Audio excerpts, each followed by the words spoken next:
One day, I was in my uni house, eating my beans on toast, and my housemate came in raving about this Plants vs Zombies challenge he made. I think it got a good 20 views at least or something, but I looked down at my soggy beans on toast and I came up with an idea. What if I could beat Plants vs Zombies 2 with only beans? The rules will be simple. Other than the levels that force you to use other plants, I must only use plants with bean in a name. This includes plants like the spring bean, the chili bean, the laser bean, and the sun bean. To avoid making this challenge trivial, I will also avoid using power-ups. But first, why don't you subscribe so you can flex to your friends that you've been following me from the very start.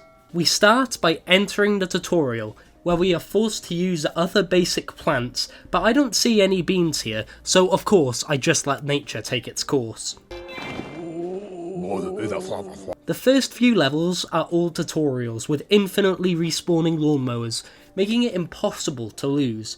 So I just sat there and watched the zombies slaughter themselves for fun. With the tutorials all finished, I have finally unlocked the Goopy Goobers, also known as the Whoie bean. This didn't come cheap, so I hope you all appreciate me more than Prince Andrew appreciates the legal age of consent.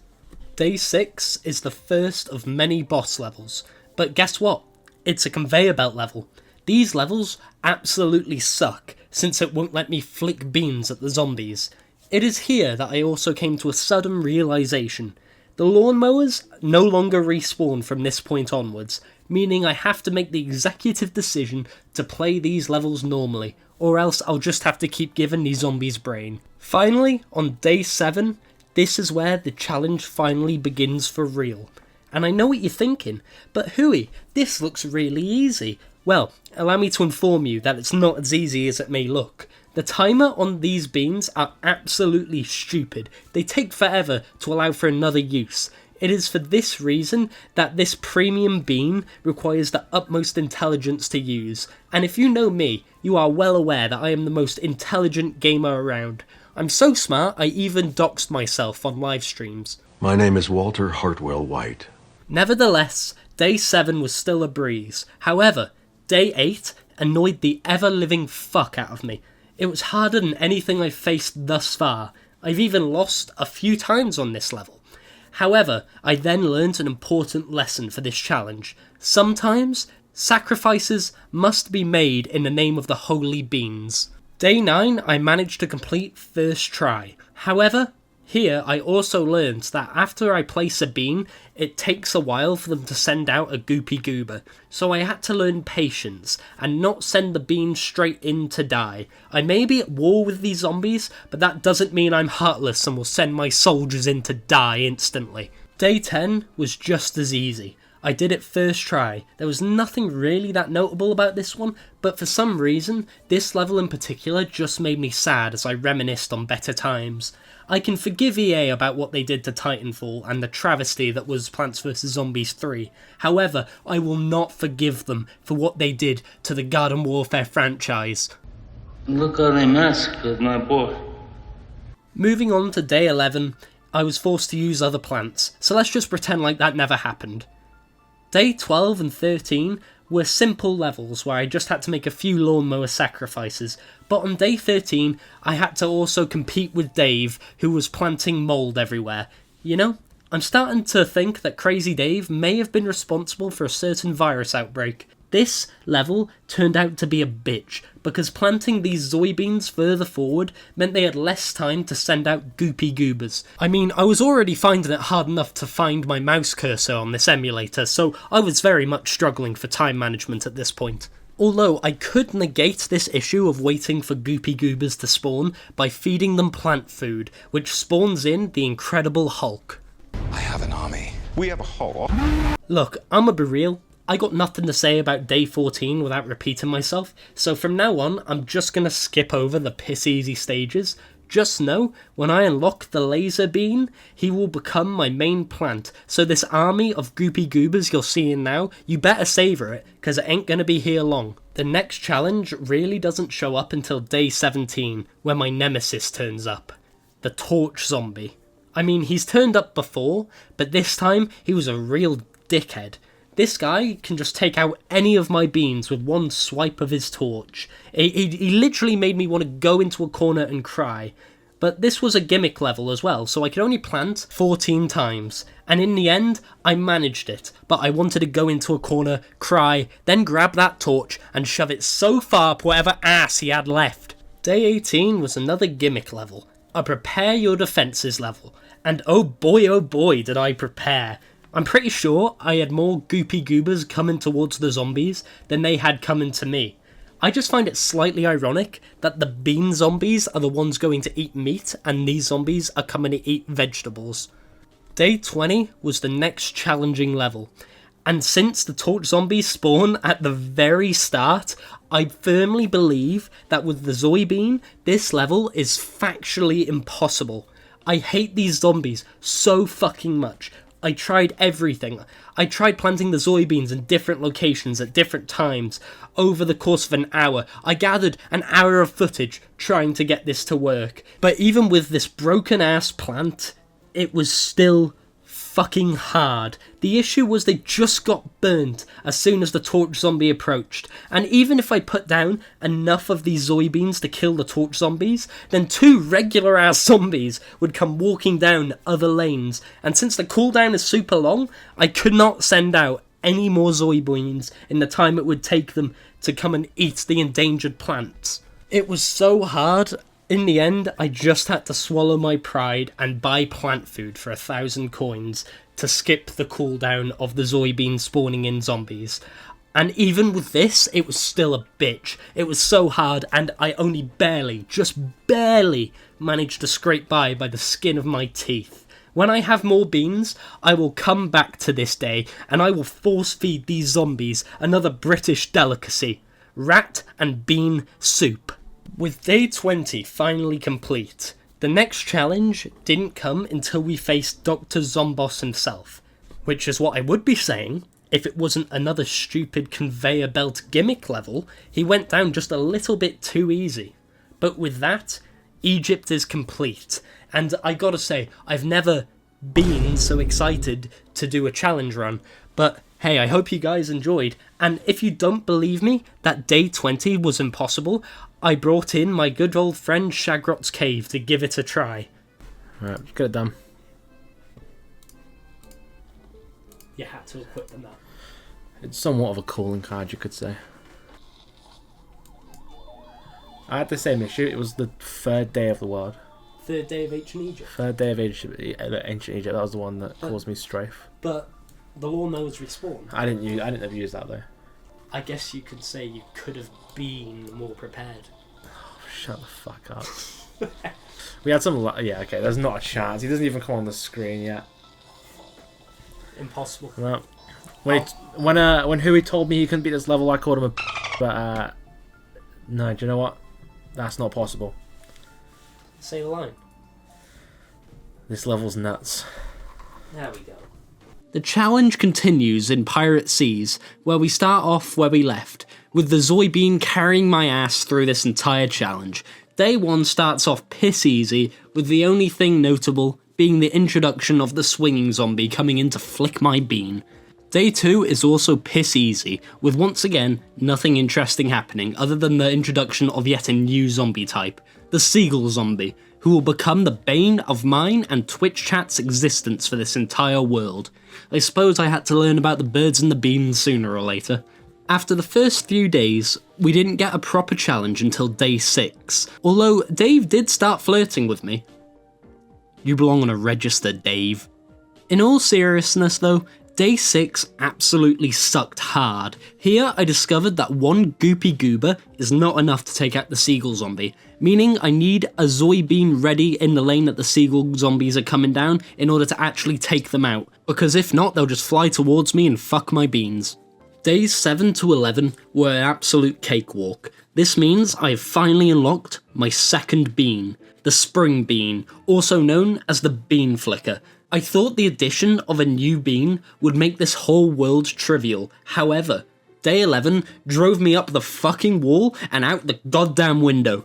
The reason for this was due to the introduction of the barrel zombie, who, for some unknown reason, cannot be taken out by my goopy goobers, and even when they are, they give birth to 2 more annoying little shits. However, 30 minutes of attempts later, we finally beat the day, and if this is a sign for things to come, then I regret ever starting this challenge. Day 12 was a gimmick level that we completely ignore, and day 13 was yet another, but I had an idea. If I finally used the rent a plant feature, then I could rent the sun bean and I can produce the required amount of sun with only beans. But due to my lack of knowledge of PvZ2, I did not understand how the sun bean works at this point. And what's even worse, I exited the level and I lost my insane rent a plant luck and I could no longer use the sun bean on this level. So I just decided to come back to this level when I actually unlocked the sun bean for good. Day 14 was yet another gimmick level, where I need to prepare my defences, and once again, my defences were indeed prepared, with the bean flickers flicking the zombies into the ocean, and my army of goopy goovers delivering a swift and decisive punishment to the incoming horde of zombies. At the end of this day, we also unlocked the 3-peater, who was completely useless to this challenge. However, Shagrot did inform me that there is a very specific piece of 3-peater art on the internet that I wish I could unsee. Thanks, Shagrot. Now is also a good time to mention that this whole world was streamed over at twitch.tv/Whoie, so come on in and join the fun and watch my suffering live. Day 15 we completed with relative ease. We had to make sure that the incoming zombies didn't trample poor David's flower bed, because Dave thought it would be a good idea to plant a fucking flower bed on a pirate ship, but me trampling it, oh no, that's completely fine, we don't have to worry about that. The next challenge didn't come until day 17, where I spent over 90 minutes on stream. No matter what I did, I just could not stop the imp zombies from getting past my defences. All of the other zombies went down easy, but since there were so many of the little imp zombies, the goopy goober gang got overwhelmed and kept going down to them.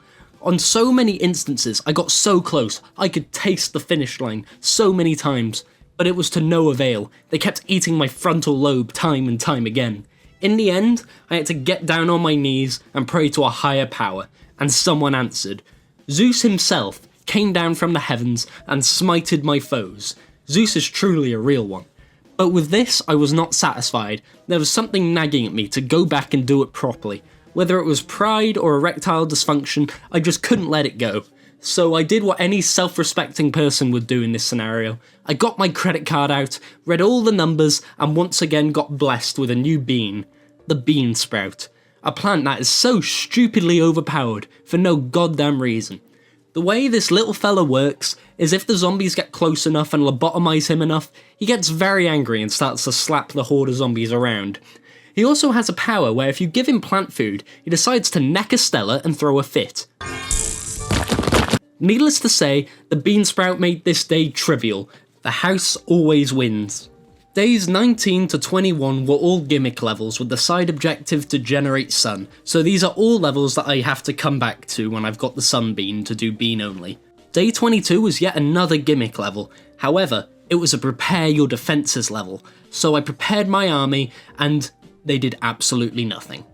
Due to the sheer amount of imp zombies, even my army got overwhelmed once more. With this in mind, I brought the bean sprout back out to defend my army in the front lines, and lo and behold, it worked. I got to sit back and watch the goopy goobers go up to the zombies and give them a big old snog.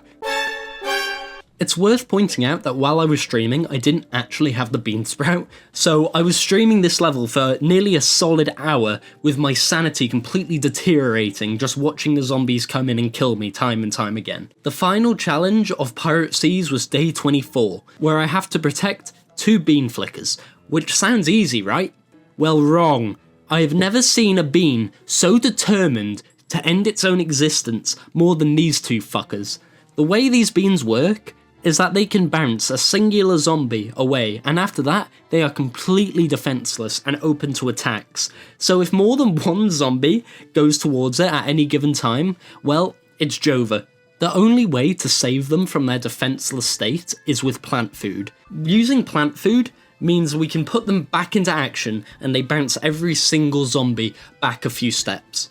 This day is also complete RNG. due to the fact that the imp zombies land in completely random places. So if they land on the 2 lanes where these beans are, and you don't have the plant food to save them, well, may God help you. This level is completely doable though with an insane amount of luck. However, on stream, I just kept losing faith time and time again.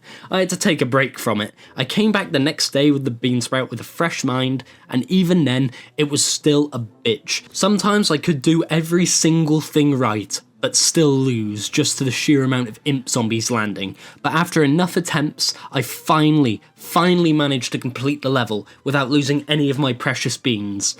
From here, we finally move on to the final level of Pirate Seas, which is a conveyor belt level, and also a Dr. Zomboss fight. Needless to say, Dr. Zomboss died faster than Vladimir Putin's election rivals. With that, the whole world of Pirate Seas is complete, and all it cost was my sanity and my credit card details. This world has also taught me that I am my own worst enemy, since I have absolutely zero clue what I'm doing. But I have some beans coming in the next few worlds that will carry me to the very end. I just know it, because if not, I will cry. Womp womp. Starting out at day 1, we are introduced to this world's gimmick, minecarts. Usually, a gimmick is meant to make a world or day harder, but these minecarts just make everything easier than it needed to be. Alongside my pay-to-win bean sprout, this level just felt impossible to lose. Day 2 was more of the same, with my pay-to-win beans carrying me through. However, to commemorate the 3-peater incident from the last video, I have made the executive decision to only level up the 3-peater, even though I am not using him at all. Chat also unanimously decided to rename the 3-peater to 3-blower Bob, a name that will be regarded so highly that the gods will name their firstborn children after him. Moving on to day 3, it is yet another day that we pass with ease due to the credit card effect. However, a new type of zombie is introduced, the piano zombie, who works in tandem with the other zombies to make any level they are in a complete fuckfest. What they do is they can destroy any plant they touch just by walking towards it, and every zombie in their vicinity will randomly swap lanes by dancing. It truly is a unison as iconic as Margaret Thatcher and an STD. Day 4 is a conveyor belt level that we beat easily due to being able to move plants around on the minecarts. Even though this world is pretty uneventful, I actually really like the gimmick, since it requires you to think a little bit more. I just wish some levels made more use of it. Although, thinking about it now, I really shouldn't be wishing that, considering how the levels that do use it really make this world longer than it needs to be. Once day 4 is all said and done, we unlock the chili bean. I love this little guy, but his attire is not it, and as a white British male, I am clearly the right person to be calling cultural appropriation out. The chili bean also has a bumhole which he shits himself out of, which as a lactose intolerant person who chooses to tolerate lactose, I can relate to. We move on to day 5, where we test out our new power, the power of fart porn. Other than that, there is nothing remarkable about day 5 at all. All that happened was I remembered that the spring bean existed, but has absolutely zero purpose in the entirety of this world. If you ever feel useless, just remember that this exists. Day 6 is the first day in this world that actually took more than one attempt to complete. The main issue was I could not take out the piano zombies for the life of me before their dance troupe came all over me. After changing my setup and planting more goopy goobers on the minecarts, this day also became trivial. Day 7 was completed without issue, and day 8 reminded me of the 3-peater incident once more. From here we didn't encounter any other challenge until day 13, where I met another enemy type, the bull and imp combo. Here, I definitely could have been more prepared, but after one failed attempt, he went down with ease after I shoved the bumhole bean down his throat. Day 14 was yet another challenging level due to the introduction of another zombie type, the chicken zombie, who is in fact utter horseshit. The way this wanker works is when he dies, he gives birth to chickens who run at you in big numbers, but due to the legendary credit card effect, after one try, they were no match for me. This game is not pay to win, I'm just better. The next challenge didn't arrive until day 20, not because of the challenge since it's a conveyor belt level, but due to the length of this day.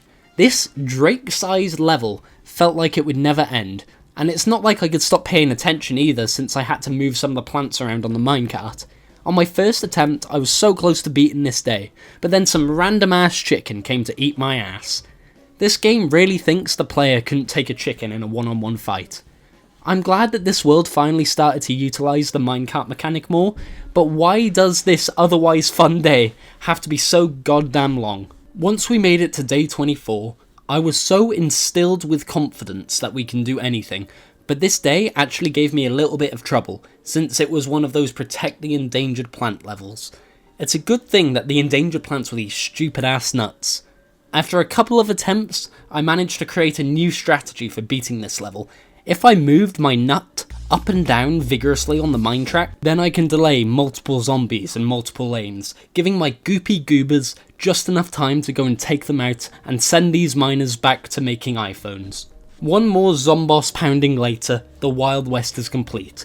This world was just completely effortless. The credit card power remained strong, and in my dopamine rush of high confidence, I thought it would be a good idea to attempt Frostbite Caves all in the same stream, which was the biggest mistake of my life that near enough cost me my sanity. Frostbite Caves starts in day 1, where I was warned by Twitch chat time and time again of the things that this world would do to me and my beans. But this day was easy, and so was day 2, 3, 4, and even day 5, and every single day up to day 10 I completed first try. Could it be true? Lies on the internet? I was jumping for joy. I couldn't believe it that I am such a skilled gamer that Frostbite Caves seemed to be no match for me. And then I hit day 11. Day 11 of Frostbite Caves is without a shadow of a doubt the hardest day I have encountered thus far. Day 11 stole my firstborn child and force-fed it beans. Day 11 was responsible for every single tragedy this world has to offer. Day 11 hit the second tower. The reason for this immense difficulty spike was the fact that so many zombies all funneled into the bottom lane due to these tiles that move the zombies' positioning, and it just led to my bean sprouts getting overwhelmed time and time again. This, along with the harsh blowing from the developers that I kept receiving, led me to spend an hour and 15 minutes on this day alone. In this time, I came up with a strategy that helped me beat this level, or at least I thought it would help me beat the level. What I needed to do was I needed to save my plant food for the right time and send in a giant goopy goober to destroy my foes in the bottom lane. But even then, when I timed it right, I discovered that even my vegan gargantua got overwhelmed and he had his ass eaten. The wiser thing to do would have been to try and delay the zombies' approach in different lanes so they didn't all funnel in and overwhelm my beans at once. But even trying that, I just couldn't do it right. So I had to do something I'm not particularly proud of. I had to utilise the Zen garden and keep planting until I had a bean sprout. Then I subjected my Twitch chat to watching advertisements with me so I can get the gems to speed up the gardening process. Once I zenned in the garden till my beans sprouted, I was ready to take on the day once again, and take it on I did. The way the Zen garden works is it gives your plant a buff for a single attempt of the next level you use them on. When a plant is buffed, they automatically have their plant food activated as soon as you plant them. And with this, I managed to beat the level, but I so very, very nearly lost. Honestly, if I lost with this buff, I think I just would have stopped trying altogether. Beans and cheetah. Bean only! Get in! The next challenge came straight after with day 12, where I once again struggled with being blown on as much as I was. A strategy I picked up for dealing with this is by removing my beans just as they were getting frozen, and then replanting them. This reset gets rid of the whole frozen debuff and gives me some more time. With this in mind, I managed to beat day 12 on my second attempt. Day 13 was yet another challenging day, since we had to stop the zombies from trampling the flowers, which also means we can't use any lawnmowers at all. We almost managed to conquer this day first try, but then this giant Neanderthal came in, and my beans got a good old pounding, and all I can do was sit there and watch. Then I went back and kicked his ass by preparing my beans in the lane that he was coming in. Day 14 was also a pretty tough day, due to the sheer length of this day.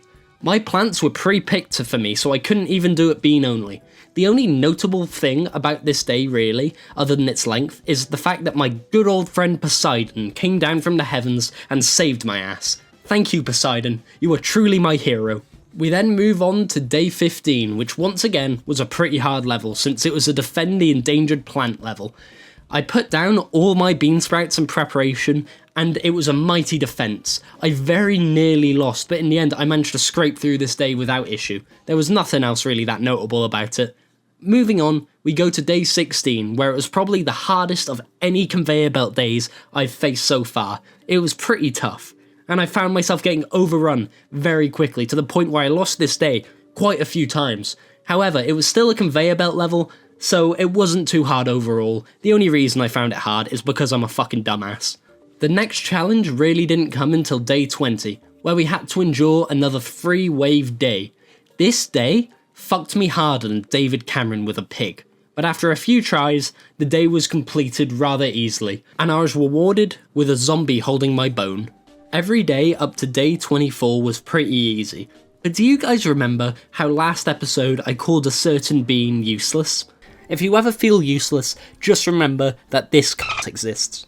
Well, I finally found a use for him. In day 24 of Frostbite Caves, we have to produce 2,500 sun, but the level is very short, so I don't have that much time to do so.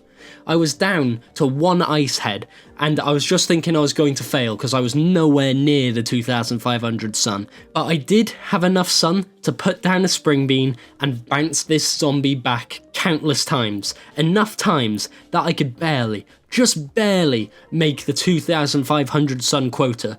The spring bean is the best plant in this game, and I will hear no second opinion. From here, it was easy sailing up to day 27, where we had to protect some endangered plants once again.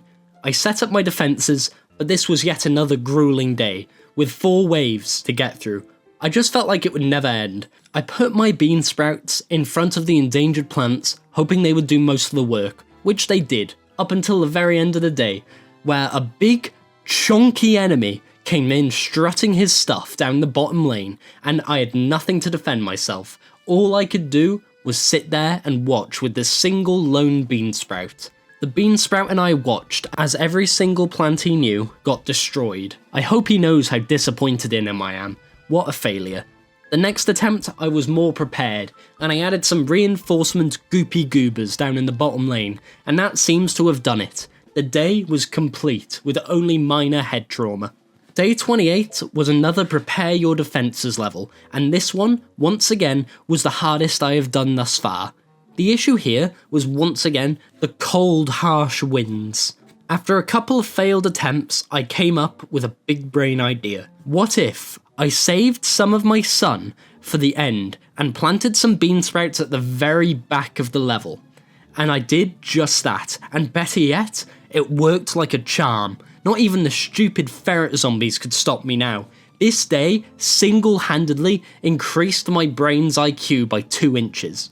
Day 28 was pretty much the last day of this world, as day 29 insisted I use the fire pea, which is basically EA coming up to me and saying, "Hey guys, look how good this plant is, you can have it for the low price of an average mortgage." From here, we move on to day 30, the final day of Frostbite Caves, and once again, we send Dr. Zomboss packing by giving him the 3-blower bob treatment. I then proceeded to pass out because at this point in my live stream, I was streaming for around 7 hours straight non-stop. Shagrot's Cave can attest that I nearly fell down the stairs after streaming. After giving Zomboss the pounding of a lifetime, we are rewarded with the key to the next world. Womp womp. The Lost City begins on day 1, where we are introduced to this world's main gimmick, sun platforms, that you can plant any plant, or in this case bean, on one of these platforms, and they will occasionally give you 50 sun as if they were a sunflower. This paired with the strange abundance of plant food this world gives you, and you'll pretty much sail through this day, beans or no beans. We move on to day 2, where we are already met with pre-placed plants. Day 2 is a pretty easy level, but we are introduced to one of the first of a few new zombie variants, the Wedgie zombie, who gets castrated in the most painful way I could ever imagine.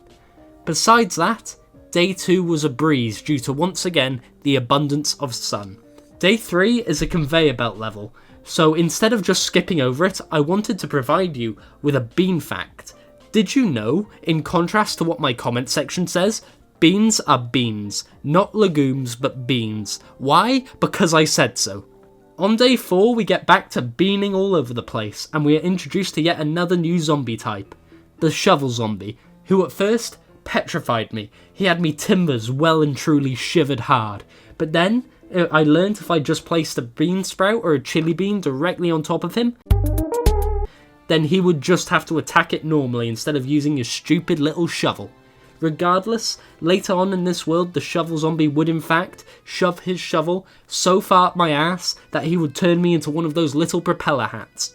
Day 5 was yet another conveyor belt level, so here I decided to bring back another one of Whoie's gaming hot takes. Did you know? I don't think Breath of the Wild deserved Game of the Year. Moving on to day 6, we are tested with everything we have learned in the Lost City thus far, and don't get me wrong, it did get kind of tough at a point, but the credit card effect carried me through, all with ease and without losing a single lawnmower. On day 7, we are introduced to yet another zombie type, the umbrella zombie, who I have absolutely no clue what they do in the slightest. I mean, maybe they have a slightly higher health pool, but it makes absolutely zero difference to a gamer of my caliber. Moving on to day 8, we have to once again defend Dave's stupid flower beds. Well, you see, Dave's wife died years ago, and these flowers are the last memory that Dave has of her, which is why we need to defend them at all costs.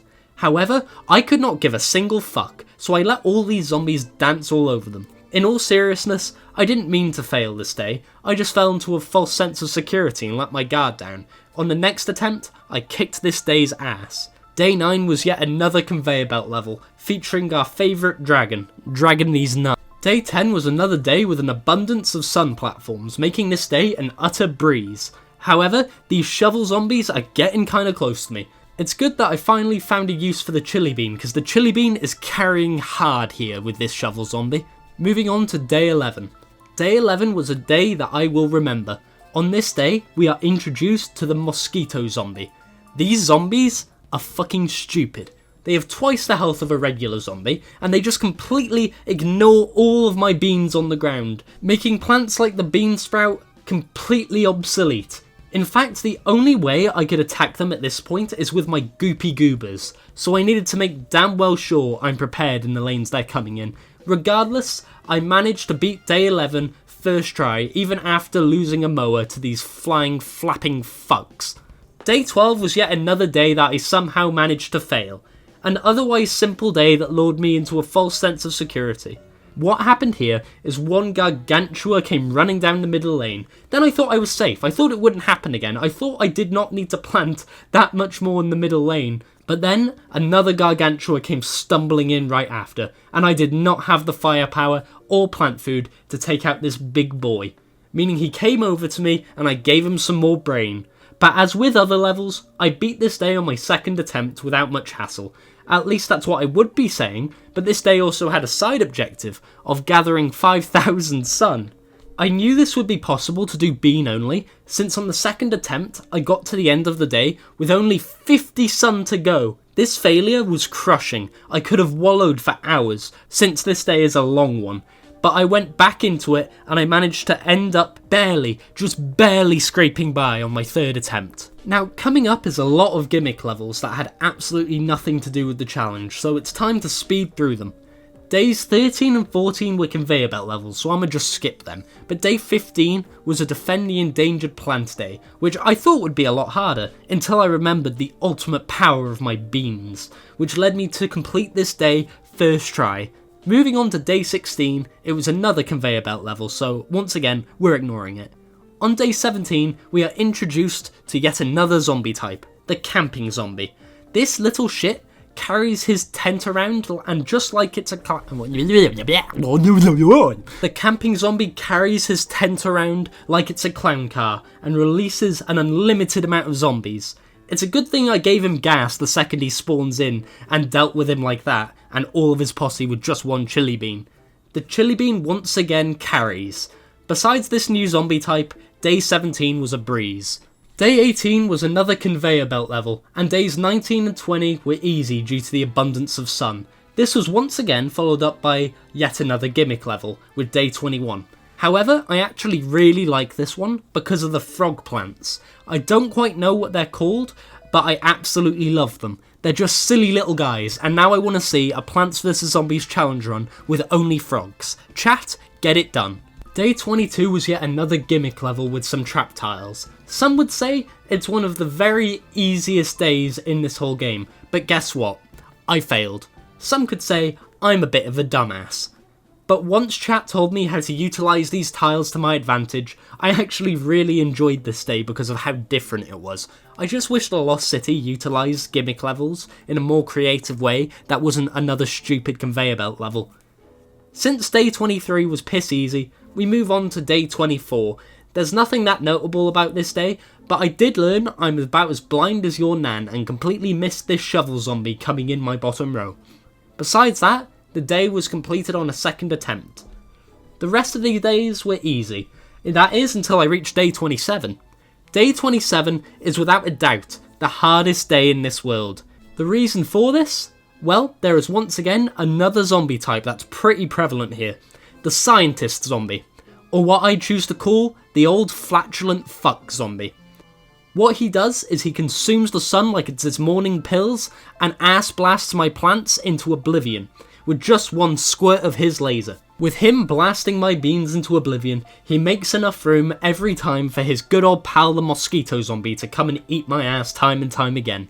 This day was pretty grueling, and it took multiple attempts, but in the end I managed to defend all the rows and let the lawnmowers do the rest. These old flatulent fucks are the most irritating zombie in the game thus far. I hate them so very much, however I do like their design. They do look very dashing, some would say. The next challenge didn't come until day 29. The reason for the challenge on this day was every single plant and zombie killed each other, except for one little lone gargantua who wanted revenge for the massacring of his brothers. However, quaking in fear live on stream, my PC decided to end itself rather than facing the consequences that this gargantua had in mind. My PC always crashes at the worst time. After fixing this technical issue by doing absolutely nothing, I went live again and kicked this day's ass. I should probably buy a new power supply, but I can't be arsed and I can't afford it, so I'm just going to keep on going with this one until it explodes. Day 30 and 31 were all done with ease, and then we move on to shitting on Dr. Zomboss, who didn't exactly go down easy this time. He actually put up a fair fight, because the game decided to use these trap platforms creatively for once. I really enjoyed this fight because once again it was something different, but just like your dad getting milk from the store, he eventually vanished into nothingness. Womp womp. The far future starts out in day 1, where we are introduced to the very first gimmick of this world. These platform thingies. The way these platforms work is when you give a plant some food, it will spread that food to all corresponding platforms nearby, a bit like communism. With this newfound power, we take on this day and finish off these zombies, unlocking a new bean along the way, a bean that is in fact so powerful it would make Ares himself quake in his boots. The Laser Boin. Since the far future was pretty much designed with this little guy in mind, it probably makes it the easiest world yet, but that doesn't mean I didn't have any fun with it. I for one am just glad that I finally have some sort of range instead of just kind of having to sit there with my beans out waiting for someone to bite them. Day 2 was made trivial with the laser beam. Not only can the laser beam attack zombies from far away, but he can also penetrate them, attacking all zombies behind him. With this ultimate power, day 3 was also made trivial. The laser beam, paired with the bean sprout, made an impenetrable defense that not even the new zombie imp variants could break through. On day 4, we are introduced to yet another gimmick, one that I in fact love. We are introduced to the exploding sun. If I touch this sun too early with my greasy ass hands, then it will explode, damaging everything in its vicinity, friend or foe alike. Of course, in my infinite wisdom, I chose not to use this to my advantage, and instead to just sit there with a thumb up my ass waiting to pick up the sun. On this day, we are also introduced to yet another zombie type, who I am going to call John. John's whole purpose is to block projectiles, at least that's what my Twitch chat told me. I was so entranced by the laser beam's power that my brain started to rot. Needless to say, with the laser beam, day 4 was completely piss easy. Moving on to day 5, we are introduced to yet another new zombie type, the Conehead Mech. This guy is so goddamn tanky. One laser beam and one bean sprout was just barely enough to take him down. However, if I am not prepared, then I could see this guy becoming a major threat in the future, just like my short-term memory loss. Day 6 was more of the same, with the whole day being rolled by just a single row of laser beams. In fact, nothing really notable happened until day 8, where we are introduced to yet another zombie type, the Mech Gargantua, who I only can assume was brought in to give my beans the authentic JFK experience. But since this was a conveyor belt day, he, along with the rest of the zombies on this day, went down first try, and the same goes for day 9. On day 10, we are also met with yet another new zombie type. The amount of new zombies in this world is absolutely mental, but I guess it keeps the repetitiveness to a minimum, I suppose. Here, we meet the time travel zombie, who spawns in a group of backup dancers seemingly every 5 seconds, and since these dancers spawn basically halfway down the lane, it does not give my laser beam enough time to deal with them, meaning this is the first time in this world that I actually had to think and save my plant food. Needless to say, the plant food on the laser beam is pretty damn busted. Busted enough that it takes out all of the dance troupe and the big time travelling zombie in one felt swoop. The very next day, we have our first plan your defences level of this world, and pairing the laser beam with my premium plant was a recipe for guaranteed victory every time, once again showing the true strength of the credit card effect. The first half of the far future, we haven't lost a single day once. Hell, I don't even think we've lost a plant so far, but on day 12, that was all about to change. On day 12, we actually failed once, meaning I had to restart the whole day. I got sloppy and careless, meaning Lee Harvey Oswald over here could come and fuck my shit up. But on a second attempt, it was a breeze with my Biden blast. Biden blast! On day 13, we were once again introduced to a new zombie type, the All-Star Mech Zombie, who, just like the people who never grew out of their high school popularity, is a complete and total cut. He just kind of shoves my beans out the way without any regard for health and safety, making the bean sprout completely obsolete here, so if I don't take him out from range, then I am well and truly fucked. It's a good thing I've got this laser beam, or else this world would be well and truly impossible. From here, we didn't encounter any trouble until day 18, although day 16 did give us this magnificent sight. I love the far future for this reason. Just how chaotic it is absolutely beautiful to me. Day 18 gave us a slight amount of trouble, because it was one of those pesky sun producing levels, where we had to produce a stupid 6,000 sun, meaning I pretty much had to save all my plant food for all the sunflowers I placed down. On a second attempt, I managed to complete this day with the help of lawnmowers. Following on from day 18, we didn't have any more trouble with any days until day 21, which, once again, was another sun-producing day. But at this time, I didn't realise it was a sun-producing day since I was busy talking to my Twitch chat about raiding Shagrot's cave himself.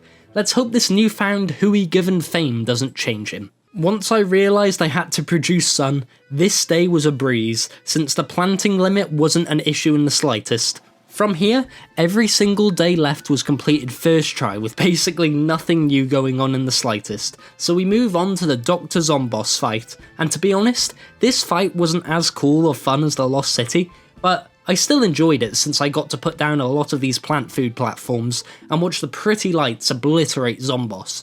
One final Biden blast later, we obliterate him and obtain the key to the next world, the Dark Ages. I have been told that this world will be the death of me and that it might as well be physically impossible, but I was also told that for Frostbite Caves, so I'm pretty sure this world will be easy. Right? We enter day 1 of Dark Ages, where we are introduced to the gimmick of this world, a distinct lack of sun. The only way to gather sun in this world, without my beloved sunbeam, would be to bust open these grave thingies. We don't unlock the sunbeam until day 6, so until then, we have to suffer and plant our beans wisely, so our beans bust open all the graves to give us some more sun. Overall, day 1 wasn't that big of a challenge surprisingly, since there seemed to be less zombies than what I'm used to. Moving on to day 2, we do a similar strategy. Bust open the graves with our bean sprouts, and place as many as I possibly can, hoping they bust open more graves. Day 2 overall, once again, was pretty easy, but that's not going to last forever. Day 3, at first, was truly impossible. At least right now, since we don't have any sun-producing plants, and since there are no graves, we only have enough sun for one bean, which just isn't enough. So what I had to do here was clear the day normally, and then come back with the sun bean once I unlock it. Days 4 to 6 were all pretty unremarkable, which I am very thankful for, since after day 6, I could finally unlock the sun bean. The sunbean is arguably one of the best sun-producing plants in the game, and he is one of my personal favourite beans. I mean, just look at this little guy. He's so dopey and looks like he's just been out on a mad one. How could you not love him? Unfortunately, obtaining this new bean lured me once again into a false sense of security. I had no clue what pain awaited me at this time. To test out my new benevolent companion, I went to day 3 once again to clear it with beans only, and I discovered exactly how this bean works. If a zombie consumes my bean, then the more health the zombie has, the more sun he will drop on his demise. For example, if a brown coat eats my sunbean and then dies, he will only drop about 40 sun, and since the sunbean costs about 50 to place, this means giving the sunbean to a brown coat just isn't feasible and makes me a net loss of sun. But a buckethead zombie or a zombie with more health will drop sun in the hundreds, making the sunbean arguably OP and one of the best sun producers in this game. However, this only applies in later parts of a day, since higher health zombies are more likely to spawn then, but at the very start of the day where you're dealing with mostly brown coats, it's pretty much near useless, which is a worry, but I'll worry about that later. We move on to day 7, where I once again test the sunbean and how much sun these zombies drop. It's also here that I discover if you feed the sunbean plant food, then not only will he drop more sun from any given zombie, but he will also smite the zombie with his powers given to him from the Warriors of Sunlight Covenant. Praise the sun. With this newfound bean power, I eventually managed to clear day 7. Day 8 was a day we had to clear with given plants, so we move on to day 9 where we are introduced to another gimmick of this world, meth pipes. When a zombie takes a hit, his power grows. At least I think it's meant to. My memory problems don't allow me to retain information for long.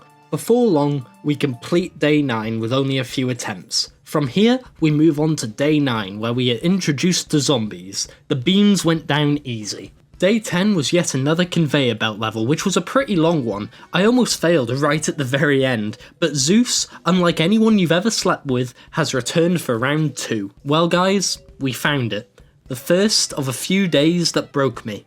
Day 11. This day must have been a callback to day 11 of Frostbite Caves, because this day committed domestic terrorism on my psyche. 2 hours I spent on this day, trying time and time again to get through it, studying it, learning the zombie spawn patterns and locations, and when I thought I was making progress in my knowledge and preparations, then the zombies just said, nah, fuck this, let's come from another lane. It doesn't help that we meet the Pope zombie in this day, whose special ability is to not eat any of my beans and to turn all of them into sheep. It's good to see a fellow Welshman in this game. I attempt time and time again, placing my beans in different locations, but to no avail. At one point I got so very, very close, but I got poked on. This level was one that I do believe was entirely possible to do with my current setup, but it's so heavily luck-based, I just had to keep gritting my teeth and trying. But one day, the stars aligned, and I managed to complete day 11 with the help of the Zen Garden. Now, I know, you guys don't like the Zen Garden, but if this game is going to cheat by turning my beans into sheep and not giving me any sun, well, I'm gonna cheat right back, and if you don't like it, well, I challenge you to try this day with my setup, and to not go insane. You won't, no balls. Day 12 was another tough day, where we had to protect these shrooms from being eaten. The joy of these shrooms is they just disappear after a minute. So I had to keep refreshing their timer with all the plant food I was given. To be fair, this was a pretty fun day, and for once, the popes worked in my favour by turning these shrooms into sheep, giving me some more time. There was another obstacle on this day though, the Jonkler, a zombie who can reflect all projectiles, which usually isn't a problem since my laser beam can just shoot right through them. But these mushrooms were so hell-bent on offing themselves that the Jonkler actually became a bit of a problem. In the end, and after a few attempts, day 12 wasn't all too much hassle. In fact, I think it was pretty fun and fair, unlike the rest of this stupid fucking world. Day 13 was another conveyor belt level, and day 14 was also pretty chill since we had a lot of sun graves to produce sun, and day 15 was a prepare your defences level, so not even the Pope could penetrate my defences. However, day 16 was the actual first truly impossible day. At the start of day 16, we have 3 brown coat zombies in different lanes coming in, and since there would be no use giving them sunbeams since I would make a loss on sun, that means 3 lawnmowers automatically go right at the start of this day. This wouldn't usually be so bad because from here I can make some sun with the sunbeam and plant food I was given by a zombie who died to the mower, but it just isn't enough. Usually, the sun I'd be given here would be enough to deal with any regular zombie, but then we are introduced to yet another new zombie type, the British zombie, coming to colonise this day. The way this fucker works is he buffs any zombie in his vicinity by giving them a shiny new helmet, giving that zombie a hell of a lot more health. Even 2 of these new night zombies can overwhelm my bean sprout, so I have to take care and take the British down quick. However, 1 laser beam is not enough to take down the British monarchy, and I know that I don't have the sun for any more of these laser beams due to the fact I gotta leave 50 sun at all times for the next sunbeam. With this in mind, I've failed day 16 near enough every time at the start of the day. I am 110% convinced this day is completely impossible with my current setup due to the lack of sun in the early stages of the day. I was not able to take out the British zombie with anything other than launching a lawnmower at it. The furthest I got in this day normally was around the halfway point where I was feeling pretty confident at this time. Until I realised the Pope came in to join the party, allowing these 2 night zombies to just waltz right past. Here I came to the realisation once again, if this game was going to cheat me like that, then I was going to cheat right back. I came to an agreement with my Twitch chat that I was allowed to buy plant food just once at the start of this day for my sunbeam, to just give me enough sun to get started. And with this one tiny change and enough patience, I managed to technically beat day 16 with beans only, and if you don't like it, I once again dare you to try this day with my bean only setup. And yes, in my other attempts to beat this day, I may have accidentally leveled up the sunbeam by 1 level, which decreases the cooldown time by 1 whole second and changes nothing else, so I hope this one level 2 bean irritates you all as much as it irritated me. Moving on from that travesty, day 17 was a simple day, which was completed with ease considering how big my brain is. And day 18 was a day to complete with just given plants. So we move on to day 19. And once again, it is another day that is completely impossible with my usual setup for the same reasons as before. I just don't have enough sun in the early stages of this day. Even with plant fooding the sunbeam, it isn't enough. Usually letting a few lawnmowers go early is all part of the plan, but since a lot of zombies spawn in lanes where I need to protect these endangered plants, letting all 3 lawnmowers go just isn't an option since I can only let 1 go at a time. I didn't even have enough coins to keep attempting this day with feeding the sunbeam plant food because I spent all of my coins de-stressing on day 18 with Zeus. So I had to cave in. I realised this day was factually impossible with my current setup, so we had to go back to the drawing board. While brainstorming with chat, we had an idea. Why don't we bring in a brand new, never before seen bean? We came up with the bean flower, a bean that is also a flower. This special bean is only available in my very specific, very secret version of Plants vs Zombies 2, created by Andrew Wilson himself, in exchange for his freedom. With this bean flower, I finally managed to beat day 19 after a good couple of hours of attempts. The bean flower really carried here. Cheers, Andrew. Now give us Garden Warfare 3. After that disgraceful day, we move on to day 20, and it's just another conveyor belt Zomboss fight. After giving Dr. Zomboss a sad little pounding, the Dark Ages is done. 3 impossible days. Day 11, Day 16, and Day 19. And for the final time, to anyone that doubts me, I challenge you to go and try these days with my setup and you will go insane. Now, I know what you guys are thinking, but Whoie, if it's not possible to beat this game technically with only beans and no power-ups, then does that mean it's a challenge failed?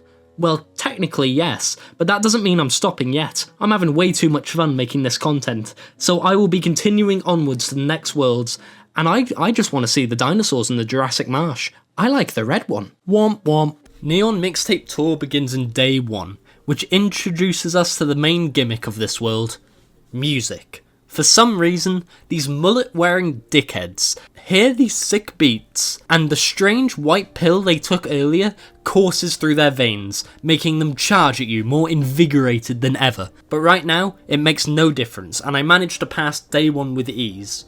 Day 2 posed a little bit more of a challenge, since we are introduced to our first new zombie type of this world, the emo zombie. Whenever the music plays, the emo's power increases and he starts to kick my poor beans back without any regard for health and safety procedures. I honestly thought day 2 would be much harder, but once again, I managed to beat it first try. Day 3 was a conveyor belt level showcasing this world's premium plant, and for some reason, it was a cactus. So we move on to day 4, where our first major roadblock of this world rears its ugly head. I was shocked beyond words that the first major difficulty spike happened so early in Neon Mixtape Tour. I'm pretty sure PopCap's balancing team was on vacation for this world, because some days are easy as anything, and then other days we get blatant bullshit like day 4. This day is 3 waves long, and most zombies are replaced with bucket heads, meaning my bean sprout, which would usually carry me through these hard days, gets overpowered like it's nothing. I could usually make it to the final wave, but then a bunch of emos came to boot my beans and fuck me over. But after 45 minutes of trial and error, I finally managed to beat day 4, which in fairness, I probably could have done so much earlier, but I was not thinking. After completing day 5 and 6 with ease, it wasn't much longer until we encountered our next roadblock. Day 7. Day 7 fucking sucks.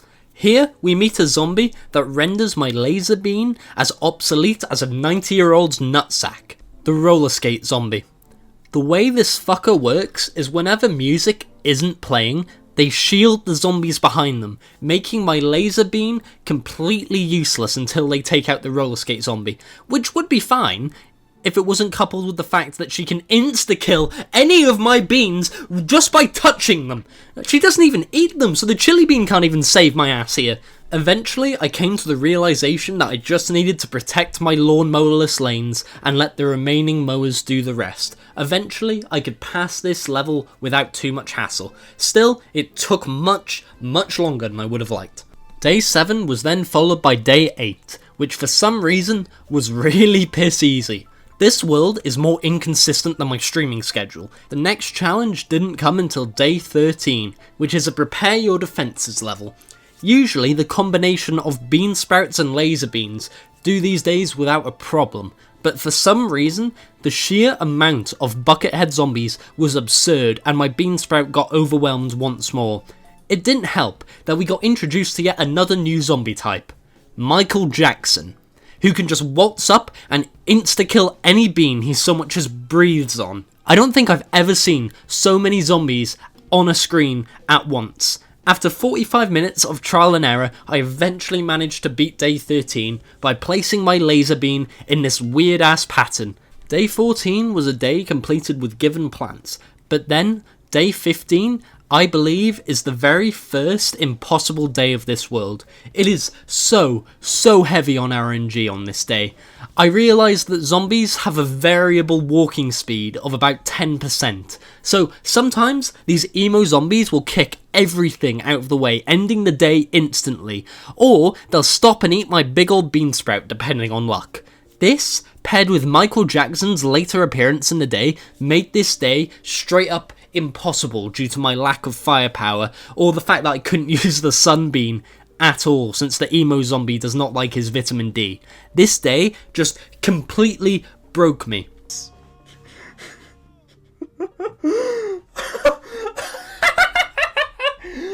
Since all my offensive beans cost 200 sun, in the end, I had to clear the day beanless since I just kept banging my head against the wall again and again. Now, don't get me wrong, I do think this day would be entirely possible if I was allowed to upgrade my beans, but I don't wanna. From here, we didn't really encounter a challenge again until day 20, where we had to once again deal with countless buckethead and emo zombies at once. We are also introduced to yet another new zombie type, the breakdancer zombie, who is just completely pathetic and poses no threat whatsoever, which is a breath of fresh air for this world considering how much it's fucking given me testicular torsion. After a couple of attempts, I managed to conquer day 20. We then move on to day 21, which is another day that is just either straight up impossible or based entirely on RNG, which I do not fuck with in the slightest because of my lack of firepower and having to protect this stupid line of flowers for some reason. It doesn't help that the literal third zombie to spawn is an emo zombie when I don't have enough sun for a laser beam, meaning all I had to defend myself was a bean sprout, which he just casually kicks out the way. I tried delaying him with a spring bean, followed by sending in a goopy goober, but since the music buffs the zombie's health, it does absolutely nothing. So the only way I could do this day was by sending off a lawnmower at the very start before he gets through the flowers. Yes, I do read your comments. This usually wouldn't be so bad, but then a gargantua comes in shortly after. I tried many things. Even after streaming, I tried to let this little imp go and get the lawnmower itself and take out the gargantua, but then there was yet another gargantua, and there was no way to take him out with my lack of firepower, because I discovered filling the back lanes with only laser beams does not do enough damage to take him out. That and the fact that he can one-shot my beans from just looking at them made this day pretty much impossible. Hell, I don't even think I need to justify it. Go try it for yourself. You will not keep your sanity intact. After that travesty of a day, we move on to day 22, which is a conveyor belt level. The only notable thing about this day is the nerd zombie has been introduced to fuck my shit up. All this guy does is shove an arcade machine down a lane that spawns in some very cool pixel zombies, which is probably the first cool thing this world does. It's too bad it will be done to death later on and kill the novelty of it. Day 23 was yet another hard as balls day, with Michael Jackson coming down my lanes and wiping the floor with me multiple times, but after a couple of tries and some actually smart replanting of my beans, I managed to clear the day after only a couple of attempts. This pretty tough day was then followed by two very easy days with day 24 and 25, which I managed to beat first try, and then I had to deal with day 26. In this day, we had to defend some endangered plants against Michael Jackson and some other zombies. Now, the thing with Michael is he can insta-kill all plants in a 3x3 area, which makes him a complete dickhead to deal with. But with enough patience, I somehow managed to complete this day with only an hour of attempts. And I'm going to be honest, I thought this day would be entirely impossible. And I don't even know how I managed to clear it. To be honest, I think I just got incredibly lucky with RNG. With day 27 being a conveyor belt day, that brings me to day 28. Another impossible day.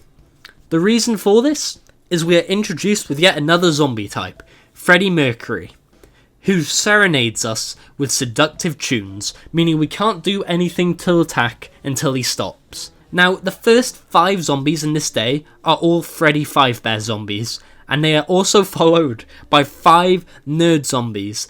This is also paired with emo zombies, and the sheer amount of bucket heads that accompany them, meaning I did not have the firepower to deal with this in the slightest. All my beans and my bean sprouts were just rendered completely useless, and I had to rely on the laser beam to do penetrative damage. And even with this penetrative damage, he just didn't do enough of it to take out all the bucket heads in one lane. Even my goopy goobers didn't have the potential to deal with them, making this level just completely impossible, even while using my sunbeam to its maximum potential. Day 29 was yet another hard as nails day, with so many zombies coming at me at once, and Freddy Fazbear making my life hell.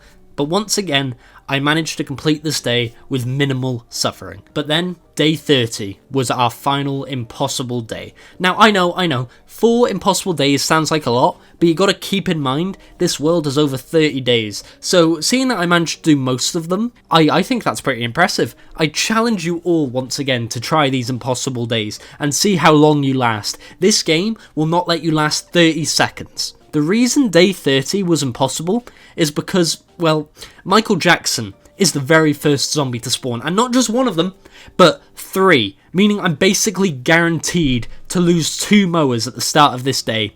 This is followed by more emo zombies and even more Michael Jackson clones. I don't even think I need to explain why this is impossible, just look at this. This world's balancing is just horseshit. Some days are far too easy, and others are ball-bustingly hard.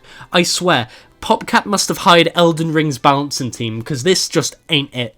We then move on to day 31, which was a day to clear with given plants, and this was then followed by, without a doubt, the hardest boss fight in the whole game so far. He just has so much health, and this whole fight was about 10 minutes long, while being near enough entirely reliant on RNG, because he can just clear a lane at random, with both friendlies and my beans alike. I hated this fight so much. It was utter bullshit. It took me an hour to do this fight alone, and it just wasn't that interesting. I just had to keep banging my head against the wall till it broke. I hate this world so much. Well, on the plus side, at least it can't get much harder from here, right? And now I can finally go and see the dinosaurs. I really like the red one. Jurassic Marsh starts on day 1, where we surprisingly do not see this world's gimmick. Day 1 was the most basic of basic days, with only coneheads, bucketheads, and a new zombie type, who I'm going to call the Headhead, coming in to give us head. Even with this new zombie type, day 1 is beaten with ease. Moving on to day 2, we are finally introduced to Jurassic Marsh's world gimmick, dinosaurs. And guys, I hate to say it, but I don't think I like the red one. I'm more of a green dinosaur connoisseur these days, but right now, we have to deal with Mr. Blue Balls over here. All Mr. Blue Balls does is give a zombie a big old kick, sending them further down the lane they're in. They also get kicked over my beans, but this is pretty much ignored just by placing my bean sprout further back. Besides this new dinosaur, day 2 was beaten with ease. Day 3 was a conveyor belt level, so we move on to day 4, which once again was a pretty run-of-the-mill day with a lot of higher health zombies, but luckily for me, I have the Sunbeam, meaning all these higher health zombies actually work to my advantage. In Jurassic Marsh, in particular, the Sunbeam is pretty busted due to the amount of high health zombies, which is probably why I consider this world to be the easiest in the entirety of Plants vs Zombies 2. Needless to say, day 4 was piss easy, and I'm running out of ways to say a day was easy. We move on to day 5, which was once again another basic run-of-the-mill day with nothing new introduced. I'm starting to see a theme in this world where it's just refusing to introduce anything other than dinosaurs, and to be honest, after the disaster that was Neon Mixtape Tour, I'm perfectly okay with that. On day 6, we meet our next dinosaur, the red one. Now, what the red one does is he just flings a zombie into a random lane without rhyme or reason. He doesn't make the day any harder, but he is still a minor inconvenience. Even with this new dinosaur, day 6 was once again pretty easy, and I find myself already bored with this world. Day 7 was a conveyor belt level, and surprisingly, one of 3 days that I actually didn't beat first try. Since it's not a beanable day, I'm not going to tell you how I failed, because I don't quite feel like it. Day 8 was easily done though, and guys, I'm gonna be real, there is absolutely nothing going on in this world. Like, even when I was writing the script, I had no clue what the hell I was gonna talk about. Trying to find different ways of saying I beamed all over the place is tough, when the days have no challenge to them. We then move on to day 9, which was beaten with given plants, and then in day 10, something minorly interesting finally happens. We meet the paracetamol dinosaur, who I thought would be much more of a threat, since they pick up a zombie and drop them near the back of a lane, allowing them to attack from behind. But since the bean sprout has the simple ability to just turn around, they didn't really put up much of a challenge anyway, so I really wish the dinosaurs in this world were a bit more interesting, to be honest. Maybe a bit more menacing, because right now they're just cutie patooties. From here, nothing interesting really happens until day 12, which was the second day in this world that I couldn't beat first try. The gimmick of this day is you could not lose more than 6 plants, and with a Garg coming in the top lane, the first attempt I did, I in fact lost more than 6. But then I went through the day again and kicked its ass, so I don't even know why I brought it up, it's pretty irrelevant. After day 12, we didn't encounter anything interesting until day 15. On day 15, we have to defend 2 primal walnuts, which surprisingly wasn't the problem here since they have an obscene amount of health. The only issue was the final zombie was a Garg coming down the middle lane, and I wasn't prepared for, but still, I somehow managed to beat day 15 on my first try. We then move on to day 16, which was the final day that I didn't manage to beat on my first attempt, but since it was a conveyor belt level anyway, it doesn't really matter. It just surprises me that the hardest days in Jurassic Marsh were days that were completely irrelevant to my bean-only challenge. I'm starting to think after Neon Mixtape Tour, the devs saw the immense difficulty and just went full baby mode for this world. Once day 16 has passed, nothing interesting happened again until day 20, where we had to produce 2,000 sun on what is otherwise a very simple, short day. But on this day, I made a discovery that will help me on every single sun-producing day going forward. If you delay the very final zombie in a sun-producing day with a spring bean, and keep feeding them sunbeans, then the amount of sun you will gain dramatically increases as the sunbeam stacks on the same zombie, exponentially increasing how much sun you will gain. So after delaying the final zombie with the spring bean for a couple of minutes and constantly feeding it a sunbeam, I managed to gain over 4,000 sun just off this one singular zombie, which meant I beat day 20 with ease, just like every other day in this goddamn world. Once we complete day 20, we move on to a few more basic days, and then we go to day 23, where we are introduced to the next dinosaur, the T-Rex, who is without a doubt the best dinosaur in this game. I mean, just look at him, he's just a silly little guy. What the T-Rex does is he manages to speed up all the zombies near him, making him the most threatening dinosaur with ease. But even with a T-Rex, day 23 was child's play. We then move on to day 24 and 25, which were once again 2 very easy days. The only reason I'm bringing up day 25 is because the very final dinosaur is introduced. The spiky dino boy. What this little fella does is he forcefully shoves a zombie directly into my beans, pushing them pretty far back. Think of it as a way to turn a regular zombie into a far worse version of the all-star mech zombie. It's also worth pointing out, around this time we were introduced to yet another new zombie type, and I'm pretty sure he was the only new zombie type we saw in the whole world, and I'm calling him the Neanderthal zombie. What this guy does is absolutely nothing. He's just got a little bit more health. And as I said before, a zombie with more health, that's only a good thing in my book. With the final zombie type and the final dinosaur type introduced, it was then just a straight shot to the Zomboss. We then commence the easiest Zomboss fight. Genuinely, I don't know how we went from something so difficult by fighting Zomboss in the Neon Mixtape Tour to this piece of piss fight. Needless to say, Zomboss went down faster than a granny on a flight of stairs. Womp womp. Guys, I'm gonna say it. Neon Mixtape Tour is harder than Big Wave Beach. Don't get me wrong, Big Wave Beach was tough. Like, really tough, and it was the longest world to complete by far, with a handful of its own impossible days. But, to be honest, I was expecting far worse. That was until I deleted my save file. But I'll get to that later. We start Big Wave Beach on day 1, where we are introduced to the main gimmick of this world, big ass waves. Now, I've been asked many times if I'll be using the bean pad, but I made a vow to my Twitch chat that I would only be using it when it's absolutely necessary. To my absolute surprise, day 1 of Big Wave Beach was not only very beatable, but it also had just the right amount of challenge in my opinion. Let's hope this world continues with this high quality level design. After day 1, we do day 2 and 3 on our first attempts, with nothing that notable about them, although on day 3 we are introduced to my beloved Chomper, who I have recently been informed that now has a cheap copy in the form of an Overwatch character. Now, you guys are probably not going to be happy about what I'm about to say, but the first third of Big Wave Beach was actually incredibly easy. I'm talking Jurassic Marsh easy. In fact, the proper challenge didn't begin until day 13. The issue with day 13 was we couldn't have any more than 16 plants at any given time, and since it was a day where the tide comes in all the way, I had to bust out my bean pad, which also counted as a plant use. This, along with the fact that I had to produce 2,000 sun with the sunbeam, made this day pretty tough, but after my sunbeam stacking strategy, I managed to clear it. Day 13 was the beginning of my descent into madness. With day 14 being yet another chomper day, day 15 came. This day was one of the worst ones in the whole game so far, with you needing to protect these exploding red cream pies. This day has 4 massive waves of very high health zombies. I could always consistently get to the final wave without any failure, but I always got fucked over by one of Big Wave Beach's newest zombie types, the Merman zombie.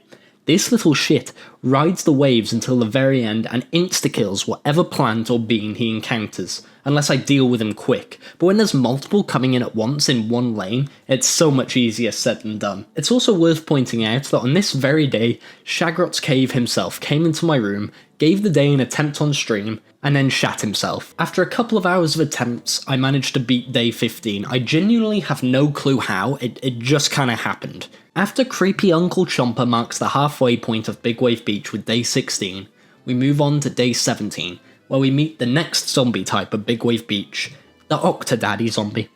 Now, this little shit is quite literally just the worst version of the Pope zombie. Every single bean in every single lane was now vulnerable, and it was just up to God himself who the Octodaddy zombie tentacled.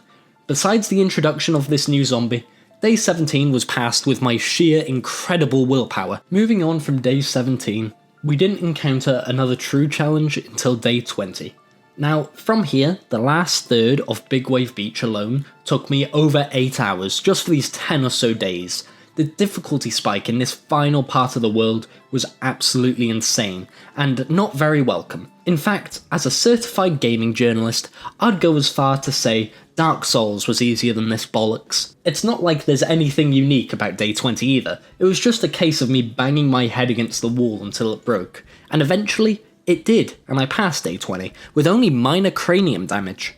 We then ignore the shitty day 21 conveyor belt day, and move on to day 22, where we meet the biggest bane of my existence thus far, the hookup zombie, who I had to use the bean pad against every single time they showed up, so they wouldn't just drag my beans into the water, making them all soggy.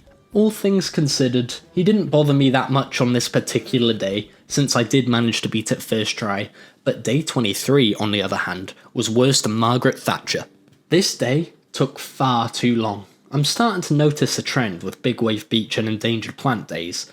Every time there's an endangered plant level in this world, a bit of me dies, but never fear. On this day, we get to protect the banana, who is without a doubt one of my favourite plants. This day took far too long, but eventually I did it by stalling the final Garg and launching bananas at him. And then I made the executive decision to shovel the banana at the very end of the day, so even though I technically completed it, I had to do it all over again. I truly am the smartest gamer of all time. After redoing day 23 and passing day 24, which was a conveyor belt day, we move on to the first day in Big Wave Beach that I consider to be completely impossible. Day 25. Here, we cannot spend more than 3,000 sun, and we had to defeat a bunch of zombies in 10 seconds, which, to be honest, that's just going to be done by default. What I really struggled with is not spending over 3,000 sun. I'm entirely certain this day is impossible, due to the high cost of my Whoie beans and laser beans, meaning I just couldn't put down enough DPS to deal with the sheer number of zombies coming my way. I was warned in advance that day 25 would be a tough one, and my god, it was once again the hardest day in the game so far. I spent hours on this day, trying different setups, trying different ways of gathering enough sun. I even brought out the sunbeam once again, but it was to no avail. Even when I conceded, it still took hours to beat normally. I know at that point it's a skill issue, but this day just seems pretty unfair to me. I mean, look at this shit. How do you beat this without prior knowledge and practice? Well done, day 25. You win for now, but I will be back with the vengeance. After day 25, 26, and beating day 27 with only beans, the next challenge didn't come until day 28, which was yet another impossible day. But this time there was a new reason, and I think this reason's even more valid than the last. I couldn't lose more than 5 plants at a time. Now, considering my only sun producer is the sunbean, which I have to lose for it to produce sun, I don't think I even need to explain why this isn't possible, and the fact that the hookup zombie kept yanking my beans away just made this day so incredibly painful. Even with the bean pad, it made no difference whatsoever.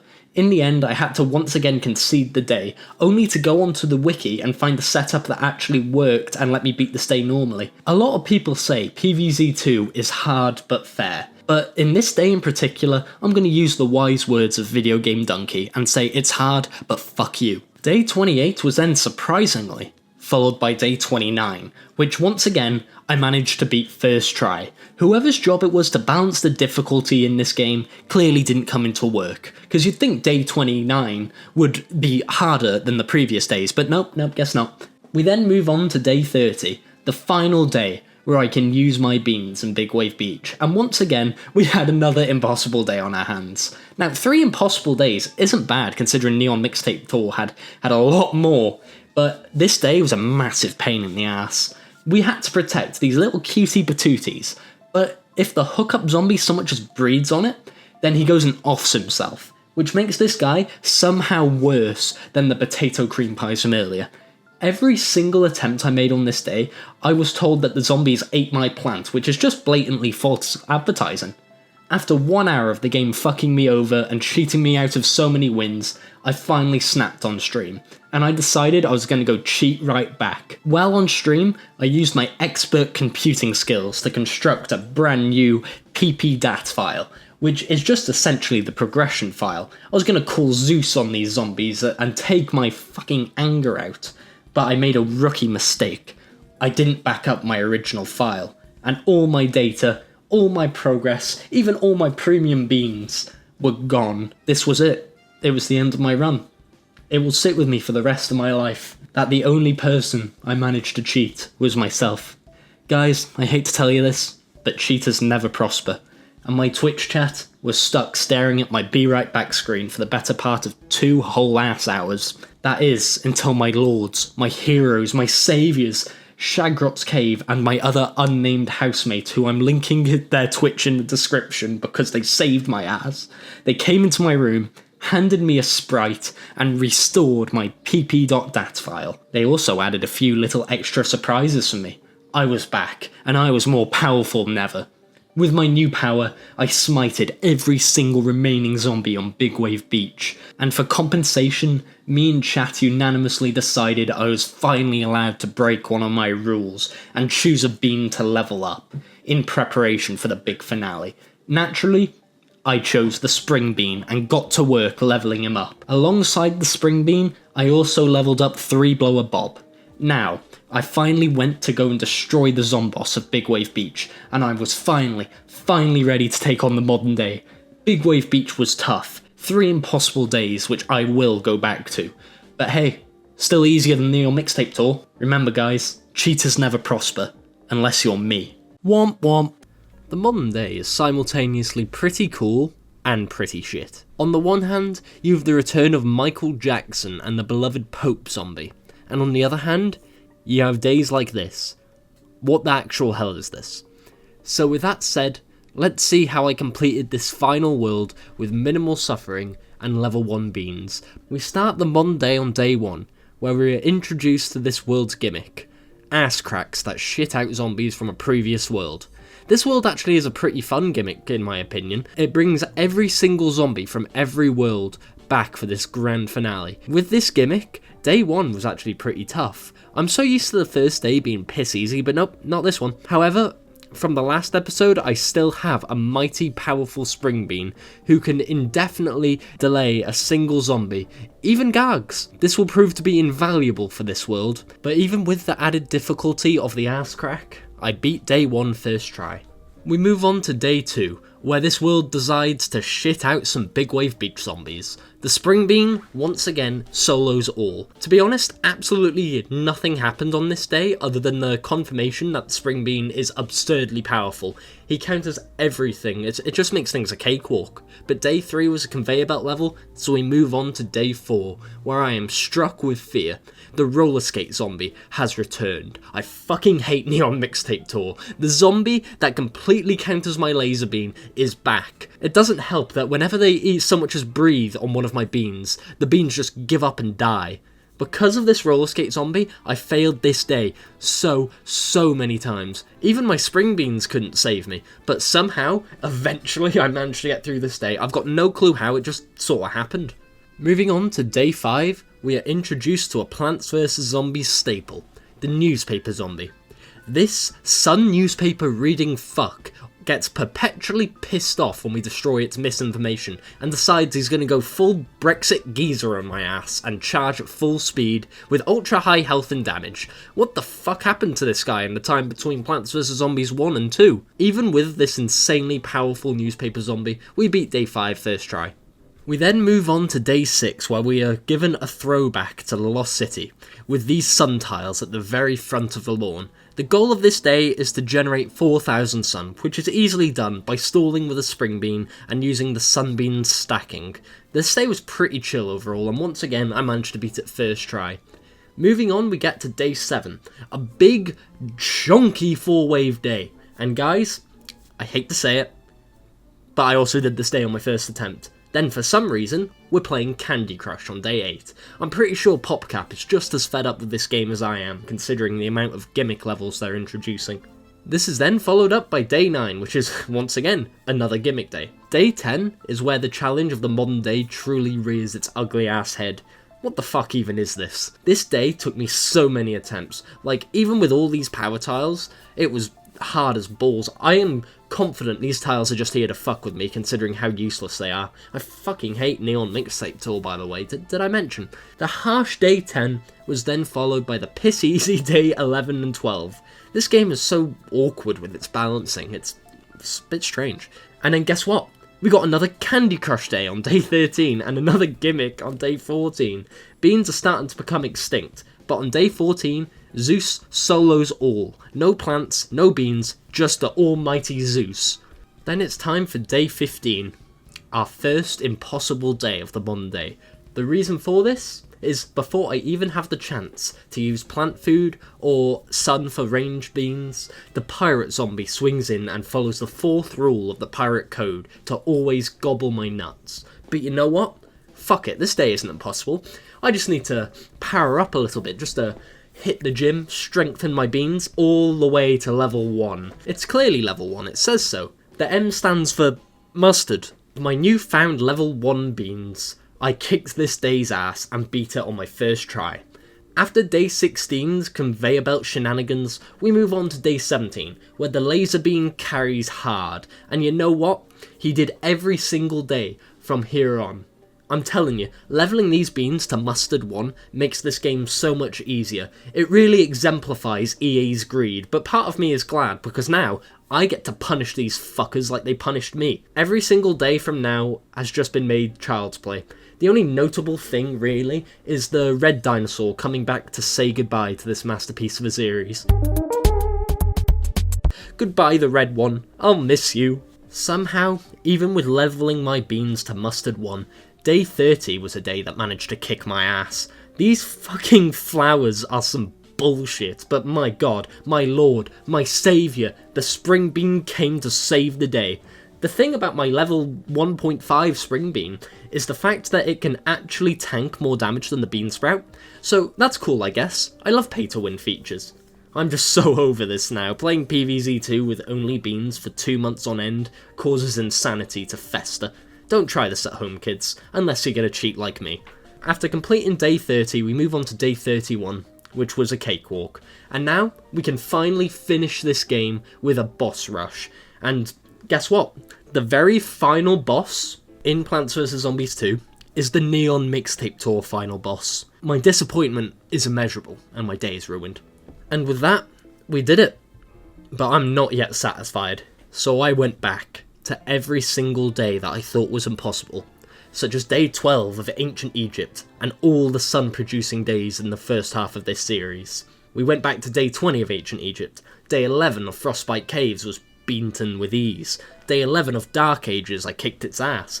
Day 16 of Dark Ages, easy. Day 19 of Dark Ages, easy. Day 15 of Neon Mixtape Tour. Day 21 of Neon Mixtape Door. Day 28 of Neon Door. Day 30 of Neon Mixtape Tour. Seriously, fuck Neon Mixtape Tour. We then went back to Big Wave Beach and beat day 25, 28, and day 30 with ease. And finally, with that, I can finally say, we're done. We're free. We finally finished. And I can officially say, yes, you can beat Plants vs. Zombies 2 with only beans. But I gotta say, guys, if you're gonna do this, please just cheat. It's better for your sanity. With this in mind, I never want to see a zombie again. This was the most anticlimactic end to a challenge I've ever done. But after 11 worlds, 2 months of my life, and 15,000 subscribers, I thought I'd rank these worlds from my least favourite to favourite. My least favourite is obviously Neon Mixtape Tour, followed by Big Wave Beach, Frostbite Caves, Dark Ages, Pirate Seas, Modern Day, Jurassic Marsh, Lost City, Wild West, Egypt, and my number one world, the best one, was the Far Future. I do want to thank you guys for sticking with me for the whole challenge. I'm super excited to move on to my next projects and test the waters. Now, if you'll excuse me, I gotta go vomit, because I'm recording this while completely hungover. But once again, thanks guys. Thank you for 15,000 subscribers, thank you for all the support, and thank you for changing my life. These nuts.